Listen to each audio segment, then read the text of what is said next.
Hello दोस्तों, कैसे हैं आप सब लोग। आशा करती हूँ आप सब लोग ठीक होंगे। मैं वंदना वर्मा आप सभी का स्वागत करती हूँ। आज का जो हमारा टॉपिक है वो सीटेट ईवीएस में जो राज्यों के पकवान हैं उसके बारे में यहाँ से सीटेट में क्वेश्चन बनता है। ठीक, तो चलिए हम लोग शुरू करते हैं कि कहाँ पर कौन सा भोजन खाया जाता है। और सबसे पहले हम लोग देखेंगे कि भोजन जो पकाने का तरीका है, ये भी क्वेश्चन में पूछ लिया जाता है एग्ज़ाम में कि भोजन पकाने का जो सही तरीका है वो कौन कौन सा है। तो अगर भोजन पकाने के तरीके की बात करें हम लोग, तो सबसे पहले क्या करेंगे, भोजन को भुनना होता है। भुनकर भी हम लोग खाते हैं, जैसे मान लीजिए आलू हो गया, शकरकंदी हो गया। जो गांव में रहते हैं उन्हें पता होगा कि आलू शकरकंदी इन्हें हम लोग क्या करते हैं, भुनकर ही खाते हैं। ठीक, उबाल के भी खाते हैं, ऐसी बात नहीं, लेकिन भुनकर भी खाया जाता है। आलू, शकरकंदी और भी कई चीज़ें हैं। ठीक, उबाल कर इसमें ये भी आ गया, जैसे आलू हो गया, शकरकंदी हो गया, मक्का हो गया। ठीक, तलकर भी खाते हैं। तलकर जैसे पकौड़े वगैरह हो गया। सेक कर खाना, तो ये भी हमारा रोटी वगैरह हो गया जो सेक कर हम खाते हैं। तो जो भोजन पकाने का तरीका कौन कौन सा, भुनकर, उबालकर, तलकर और सेक कर। ठीक, आगे बढ़ते हैं हम लोग। अब देखते हैं हम यूपी में। यूपी में क्या जो होता है कि कचनार के फूल की सब्ज़ी बनाई जाती है। ठीक, और वो मतलब खाया जाता है। महाराष्ट्र में देखें तो महाराष्ट्र में एक सहजन के फूल की पकौड़ी बनती है। महाराष्ट्र का जो भोजन है, जो मुख्य भोजन है वो क्या है, मतलब कि मुख्य भोजन कहा जाए या ऐसे पूछ लिया जाए कि सहजन के फूल की पकौड़ी कहाँ पर बनती है और कचनार के फूल की सब्ज़ी कहाँ बनती है, ऐसे क्वेश्चन हमारे पूछे जाते हैं। तो कचनार के फूल की सब्ज़ी तो यूपी में बनेगी। अगर सब्ज़ी पूछा जा रहा है, मतलब कचनार के फूल की सब्ज़ी, तो यूपी। अगर पकौड़ी फूल तो महाराष्ट्र, वो भी सहजन के फूल की। असम में देखें तो बिहू इनका एक पर्व होता है, त्यौहार होता है। उस दिन एक बोरा चावल की वैरायटी है, मतलब किस्म है, उसके ये लोग क्या करते हैं, चावल बनाते हैं। ये बहुत ही चिपचिपा होता है, बनाने के बाद कैसा हो जाता है, चिपचिपा हो जाता है। तो वहाँ पर ये खाया जाता है। ठीक, बिहू त्यौहार के दिन असम में बोरा चावल की एक किस्म है जो पकाकर खाते हैं लोग। ठीक, गोवा में देखें तो गोवा में नारियल के तेल में तली मछली खाई जाती है। नारियल के तेल में पकी मछली कहाँ खाई जाती है, गोवा में। अगर सरसों के तेल की बात करें तो जम्मू कश्मीर में। गुजरात को देखते हैं हम लोग, तो गुजरात में ढोकला, चटनी वाले चावल, मिठाई और एक स्टेशन है बलसाड़ स्टेशन, जो यहाँ पर बटाटा बड़ा और पूड़ी साग बहुत ही ज़्यादा मशहूर है। पूड़ी और साग मशहूर है। ठीक, केरल में देखें तो केरल में एक टेपियोका खाया जाता है, जो किसी भी करी के साथ क्या करते हैं, टेपियोका को खाते हैं। कैसे खाते हैं, उबाल लेकर उसे खाते हैं। यहाँ पर केले की फूल की सब्ज़ी भी खाई जाती है। मुख्य रूप से अगर देखा जाए तो नारियल और चावल की खेती भी यहाँ पर होती है। यहाँ पर मसाले भी उगाए जाते हैं। हांगकांग की बात करें तो हांगकांग में सांप का एक व्यंजन होता है, सूप जिसे कहते हैं, वो खाते हैं। और वहाँ पर अगर इस व्यंजन का नाम पूछा जाए तो लिंगहू फैन कहा जाता है, क्योंकि एग्ज़ाम में कभी सांप का व्यंजन ना देकर केवल लिंगहू फैन ही दे दिया जाता है और पूछा जाता है कि ये व्यंजन कहाँ का है। ठीक, तो ये व्यंजन जो है वो लिंगहू फैन हांगकांग का है, जिसमें सांप के सूप को खाया जाता है। अगर हम देखें व्यंजन से जो हमारे क्वेश्चन है किस प्रकार एग्जाम में बनते, तो ये रहा हमारा क्वेश्चन। यहाँ राज्य दिया गया और उनके जो अत्यधिक पसंद का खाना है या भोजन है वो दिया गया है। पूछा गया कि हांगकांग में, तो हांगकांग का हम लोग देखें सांप का सूप होता है। तो ऑप्शन नंबर हमारा कौन सा इसमें सही रहेगा, ऑप्शन नंबर डी 5 वाला जो है, मतलब पकाया हुआ सांप। तो ये हांगकांग का हो गया। अगर केरल में देखें तो केरल में टेपियोका खाया जाता है, तो करी के साथ बोला टेपियोका। कश्मीर में तो सरसों के तेल में पकी मछली, और गोवा में नारियल के तेल में पकी मछली। तो इसका जो हमारा अगर राइट आंसर देखें तो ऑप्शन नंबर ये का क्या हो जाएगा, 5। और केरल में तो नारियल के तेल में पकी मछली, तो किस ऑप्शन में दिया गया है, ऑप्शन नंबर 3 में है। और अगर हम लोग देखें कश्मीर में, तो कश्मीर में जो है वो सरसों के तेल में पकी मछली, तो ये ऑप्शन नंबर 2 हमारा है। और गोवा की देखें तो गोवा में नारियल, एक सेकेंड गलत हो गया। अगर केरल में देखें तो केरल में जो है वो टेपियोका खाया जाता है। टेपियोका ऑप्शन नंबर ये में है। अगर जम्मू कश्मीर की बात करें तो सरसों के तेल वाले में तो ऑप्शन नंबर सेकंड।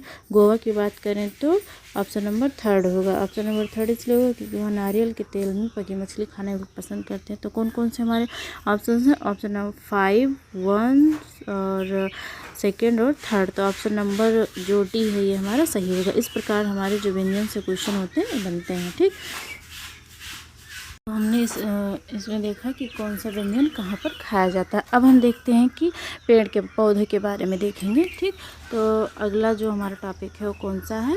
पेड़। सबसे पहले हम लोग पेड़ मतलब पौधे के बारे में कुछ जानते हैं कि इनकी पत्तियाँ क्यों हरी होती हैं, इनका ये अपना भोजन कैसे बनाते हैं, क्योंकि यहाँ से भी क्वेश्चन पूछा जाता है। तो अगर हम देखें कि अपना भोजन किस प्रकार बनाते हैं तो एक प्रकाश संश्लेषण की क्रिया होती है फोटोसिंथेसिस, उसी के द्वारा ये अपना भोजन बनाते हैं। और फोटोसिंथेसिस की जो क्रिया होती है वो सूर्य के प्रकाश की उपस्थिति में होता है। ये भी क्वेश्चन पूछा गया कि जो प्रकाश संश्लेषण की क्रिया है ये पौधे कब करते हैं या कब अपना भोजन बनाते हैं? तो दिन के समय बनाते हैं, क्योंकि सूर्य का प्रकाश जो होता है दिन में होता है। तो देखते हैं हम लोग बिंदु अपना। पौधे अपना भोजन प्रकाश संश्लेषण की क्रिया के द्वारा बनाते हैं। प्रकाश संश्लेषण की क्रिया सूर्य की उपस्थिति में होता है। पौधे की पत्तियों में क्लोरोफिल पाया जाता है जिसके कारण ये हरा होता है। ये भी क्वेश्चन हमारा पूछा गया है कि किसके कारण पत्तियों का रंग हरा होता है।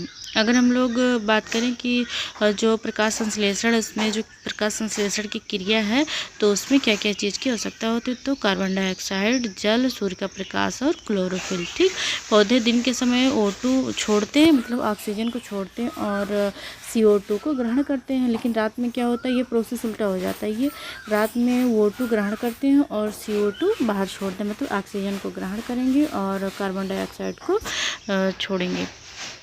अगला पक्षी हमारा कीटहारी पक्षी है जो कीटों को खाता है, जैसे चूहे हो गए, मेंढक हो गया और कीड़े मकोड़े हो गए। तो नेफिंथीज, जिसे पिचर प्लांट भी कहते हैं, कभी कभी क्या होता है कि पिचर प्लांट के नाम से भी हमारा क्वेश्चन पूछ लिया जाता है। तो आप लोगों को ध्यान रखना है कि नेफिंथीज या घटपरढ़ी या पिचर प्लांट ये एक ही है। तो ये कीटहारी पौधा है। अगर ये पूछा जाए कि भारत में कहाँ पाया जाता है, तो भारत में मेघालय में पाया जाता है और इंडोनेशिया में पाया जाता है। कहाँ पे पाया जाता है? भारत में और इंडोनेशिया में। अगर भारत की बात करें हम कि भारत में कहाँ पाया जाता है, तो भारत में मेघालय में जो गारो खासी जयंतिया पहाड़ी है वहाँ पर पाया जाता है। और नाम देखें अगर इनका हम, क्योंकि कई बार केवल नाम दे दिया जाता है और पूछा जाता है कि कौन से इसमें कीटभक्षी पौधा है, तो कई कीटभक्षी पौधे जैसे यूट्राकालिया, ड्रोरा और वेनस फ्लाई ट्रेप, ये भी क्या है? कीटहारी पौधे हैं। अब हम लोग बात करें कि ये पौधे जो हैं ये कीट क्यों खाते हैं, तो इनके कीट खाने का कारण ये है कि इनमें नाइट्रोजन की कमी होती है। जिन स्थानों पर ये पाए जाते हैं वहाँ क्या होता है कि नाइट्रोजन की कमी होती है। तो नाइट्रोजन की कमी की पूर्ति के लिए क्या करते हैं? कीड़े मकोड़े, मेंढक आदि को खाते हैं। ये कीटों को अपनी ओर आकर्षित करने के लिए एक मनमोहक सुगंध निकालते हैं। एक मनमोहक सुगंध क्या करते हैं? निकालते हैं, जिससे कीटे इनके ओर आकर्षित होते हैं। ये भी हमारा क्वेश्चन पूछा गया है कि पौधे जो होते हैं ये क्या करते हैं जिससे कीट इनकी ओर आकर्षित होते हैं। तो ऑप्शन में हमारे दिए गए होते हैं मधुर आवाज़ निकालते हैं, और कहीं दिया गया होता है कि तेज़ आवाज़ निकालते हैं, और कहीं मनमोहक, मतलब ऐसे ऑप्शन दे दिए जाते हैं। तो हमें याद रखना है कि कीटों को अपनी ओर आकर्षित करने के लिए मनमोहक सुगंध निकालते हैं। ठीक, तो ये हमारा हो गया कौन सा? कीटहारी पौधा। और हमने एक देखा था जो रेगिस्तान में पाया जाता है खेजड़ी का वृक्ष, उसे हमने अलग टॉपिक कर लिया है, जो कि केवल खेजड़ी वृक्ष एक ही टॉपिक में है। तो उसे अगर आप लोग देखना चाहते हैं तो देख सकते हैं, क्योंकि इस टॉपिक में हमने उसे नहीं शामिल किया, क्योंकि उसे हम पहले ही कर चुके हैं। इसमें हम केवल 2-3 टॉपिक की हैं। एक है रेगिस्तानी ओक, जो कि इसके बारे में हम लोग देखते हैं पहले। तो रेगिस्तानी ओक जो है ये ऑस्ट्रेलिया में जो शुष्क रेगिस्तान है उस इलाके में पाया जाता है। यह एक आकर्षक मध्यम यहाँ लिखा मध्यम नहीं होगा, मध्यम होगा। ठीक, ये मध्यम आकार का धीमी गति से बढ़ने वाला पौधा है। इसकी जो पत्तियों की अगर हम बात करें तो इसकी पत्तियां जो होती हैं बहुत कम होती हैं। अगर इसकी लंबाई की बात करें तो 10 से 15 फीट लंबा होता है और इसकी जड़ें जो होती हैं उसके तने की 3 गुना लंबी होती हैं। जड़ें पानी तक पहुंचने के लिए ज़मीन में गहराई तक जाती हैं और जो पानी ये अवशोषित करते हैं उनके तने में जमा हो जाता है। वहाँ के स्थानीय लोग जो होते हैं पेड़ के तने में एक पतली पाइप लगाकर तने में उपस्थित पानी को पीते हैं। ठीक, अब ये हमारा रेगिस्तानी ओक हो गया। अगर हम बात करें बरगद के पेड़ की तो यह पेड़ 200 साल तक जीवित रह सकता है। पुराने बरगद के पेड़ों की लटकती हुई शाखाएं वास्तव में पेड़ की जड़ें ही होती हैं, क्योंकि कभी कभी पूछ लिया जाता है कि बरगद से जो जड़ें जो शाखाएं लटकी हुई होती हैं वो उनकी जड़ है या शाखा है या तना है, तो हमें क्या बताना है, उसकी जड़ है। ठीक, ये शाखाओं से नीचे बढ़ती हैं जब तक कि वह ज़मीन तक नहीं पहुंच जाती। ठीक, ये कभी कभी इनका कार्य भी पूछ लिया जाता है। तो इसका कार्य ये है कि जड़ें खम्भे की तरह होती है जो पेड़ को मजबूत सहारा देती हैं। इसकी पत्ती, छाल, बीज, इन सब से दवा बनाई जाती है। कौन कौन सी? दस्त के लिए दवा, मधुमेह, मूत्र विकार जैसी बीमारियों के इलाज के लिए औषधीय महत्व है इसका। और आगे देखिए हम लोग, ये तो हमारा हो गया। ठीक, तो हमारा जो टॉपिक था यही था। एक हमने देखा कौन सा, कीटहारी पौधा, और एक हमने क्या देखा, बरगद और रेगिस्तानी ओक। ठीक, तो आज का जो हमारा टॉपिक था यहीं तक था। ठीक, हाँ, एक और है, एक पूछा जाता है कि जो पौधे और दिए गए होते हैं उसमें ये पूछा जाता है कि कौन सा पौधे के मतलब कौन जो खाने वाले पदार्थ हैं या खाने वाले जो पौधे होते हैं उसमें उनका जो कौन सा भाग खाया जाता है। तो पहले हम देखते हैं पत्ती, किस किस पौधे की पत्ती खाई जाती है। तो धनिया, अरबी, पत्ता गोभी, पालक, कड़ी पत्ता, इनका क्या करते हैं हम लोग, पत्ते खाते हैं। अगर फूल की बात करें तो सहजन, केला, कचनार, इन सब के फूल खाए जाते हैं। कली की बात करें तो लौंग, जड़ की बात करें तो मूली, गाजर, शलजम। ठीक, अगर तना की बात करें तो आलू, प्याज, हल्दी, अदरक, ये तना है। बीज की बात करें सरसों, धान, गेहूँ, मटर, चना, बाजरा आदि।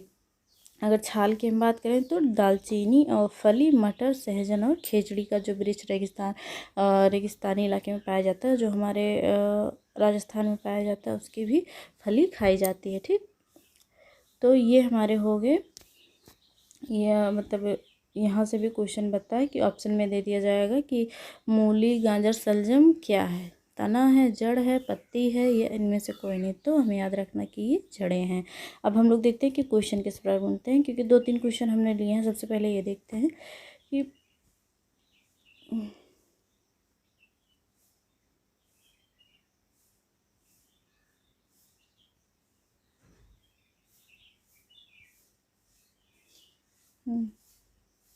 सबसे पहले ये देखते हैं कि किस वर्णक की उपस्थिति के कारण पौधे हरे होते हैं। तो हमने भी पहले ही आप लोगों को बताया है कि पौधों की पत्तियों में एक क्लोरोफिल नामक वर्णक पाया जाता है, जिसके कारण क्या होती है, पत्तियां हरी होती हैं। और ये जो क्लोरोफिल है ये प्रकाश संश्लेषण की क्रिया में भी सहायक होता है। अब ये क्वेश्चन देख लीजिए। अभी हम जो बताए, आलू, प्याज, अदरक क्या है, तना है, जड़ है, अपस्थानिक जड़ें हैं या सल्कपत्र है। तो प्याज, आलू, तना, ये क्या है, सॉरी, प्याज, आलू और अदरक क्या है, तना है। आगे बढ़ते हैं हम लोग। पौधों में जल का अधिग्रहण किसके द्वारा होता है। तो मैंने ये जो है टॉपिक में ये वाला बिंदु शामिल करना भूल गए थे, तो उसे हमने किया, तो इसलिए हम क्वेश्चन उठा ले कि यहाँ से आप लोगों को समझा देंगे। तो इसमें अगर हम बात करें कि इनमें जाइलम और फ्लोएम नाम के 2 ऊतक पाए जाते हैं। अगर हम जाइलम की बात करें तो इसका कार्य होता है कि जो जल होता है उसे ज़मीन से अवशोषित कर पौधों पूरे मतलब वृक्ष को पहुंचाना होता है, सब पत्तियों में, जड़, तनों में पहुंचाना होता है। ये जाइलम का काम होता है। अगर हम फ्लोएम की बात करें तो ये क्या करता है, भोजन को सभी जगहों पर पौधे के विभिन्न भागों में भोजन को पहुंचाता है। फ्लोएम का कार्य क्या होता है, भोजन को पौधे के सभी भाग तक पहुंचाना, और जाइलम का जल को पौधे के विभिन्न भागों तक पहुंचाना। ठीक, यहाँ पूछा गया है कि पौधों में जल का अधिग्रहण किसके द्वारा होता है। तो अगर जल है तो जा से जल, जा से जाइलम, फा से फल, फा से फ्लोएम, मतलब फल भोजन, और फ्लोएम जो भोजन को पहुंचाता है, जाइलम जो जल को पहुंचाता है। ठीक, अगला क्वेश्चन देखते हैं हम। ये 3 ही क्वेश्चन लिए थे, 3 ही क्वेश्चन है ये। सिर्फ हमने ये क्वेश्चन जो लिए हैं, मेरा लेने का मेन उद्देश्य ये था कि आप लोगों को दिखा सकें कि क्वेश्चन जो हमारे एग्ज़ाम में किस प्रकार बनते हैं। तो आज के जो हमारी क्लास थी ये तक थी। आशा करती हूँ आप लोगों को समझ में आया होगा। अगर अच्छा लगा हो तो चैनल को सब्सक्राइब कर लें अगर पहली बार जुड़े हों। कमेंट करें, लाइक करें, शेयर करें, ज़्यादा से ज़्यादा लोगों को जोड़ें जिससे और सभी लोगों को फ़ायदा हो। क्योंकि ये फास्ट रिवीजन है, मैं मतलब सिलेबस नहीं कंप्लीट करा रही हूँ आप लोगों का। मतलब सिलेबस ही है, ऐसी बात नहीं, लेकिन क्या है कि फास्ट रिवीजन है, बहुत ज़्यादा डीप में नहीं जा रहे हैं हम। क्योंकि उन्हीं बिंदुओं को इस वीडियो में हम उठा रहे हैं जहाँ से क्वेश्चंस हमारे पहले बने हुए हैं या बनने के चांसेस हैं। तो आशा करते हैं आप लोगों को अच्छा लगा होगा। धन्यवाद।